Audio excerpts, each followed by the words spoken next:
دعا آنکھیں بند کرنا اور دعا کرنا۔ دوسری چیز جو ان پر لازم ہے کہ اس کے سارے جسم کو کسی بڑی چادر کے ساتھ ڈھانپ دیں، کیونکہ رسول مکرم صلی اللہ علیہ وسلم جب دنیا سے رخصت ہوئے تو آپ کے پورے جسم کو ایک حبری چادر کے ساتھ ڈھانپ دیا گیا تھا۔ اور تیسری چیز یہ ہے کہ اس کے تجہیز و تکفین اور تدفین میں تاخیر نہ کی جائے، وہ جتنی جلدی ممکن ہو سکے اتنی جلدی اس کو غسل، کفن اور تدفین کا بندوبست کیا جائے، کیونکہ رسول اللہ صلی اللہ علیہ وسلم کی حدیث کے اندر لفظ ہیں اسریعوا بالجنازۃ، جنازے کو جلدی لے کر جایا کرو۔ تو یہ جو ہے نا رشتہ داروں کا، دور والوں کا انتظار کرتے رہنا کہ وہ آئیں گے تو پھر دفنائیں گے، اور کچھ دیر کے لیے سرد خانے میں جا کر اس کو رکھ دینا دور سے آنے والے کے انتظار میں، یہ رسول اللہ صلی اللہ علیہ وسلم کے حکم کے اور پیارے پیغمبر کے فرمان کے صریحاً خلاف ہے۔ تو زیادہ تاخیر نہیں کرنی، جتنی جلدی ممکن ہو سکے اتنی جلدی اس کی تجہیز و تکفین اور تدفین کا بندوبست کرنا ہے۔ اور ایک چیز جو لازم ہے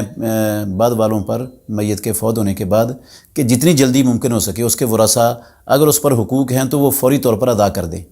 قرض کو جو ہے نا وہ مؤخر نہ کریں، کیونکہ جب تک میت کا قرض نہیں اترتا اس وقت تک اس کی آگے زندگی جو ہے نا وہ بہتر نہیں بنتی۔ وہ اس قرض کی وجہ سے جنت سے اگر جنت کے اہل بھی ہو تو روک دیا جاتا ہے۔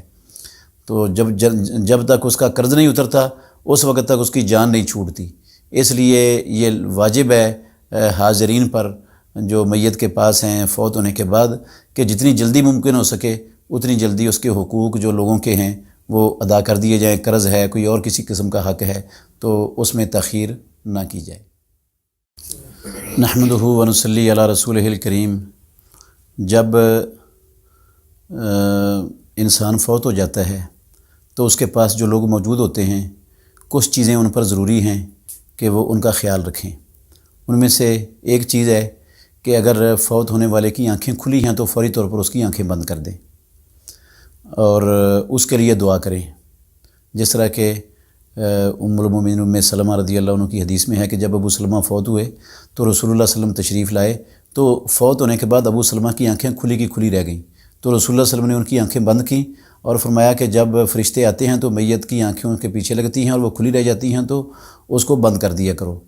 تو لوگوں کو اس وقت پتہ چلا کہ ابو سلمہ تو فوت ہو گئے ہیں، تو رسول اللہ صلی اللہ علیہ وسلم نے پھر ان کے لیے دعا فرمائی، اللہم اغفر لابی سلمۃ، لمبی دعا ہے۔ تو یہ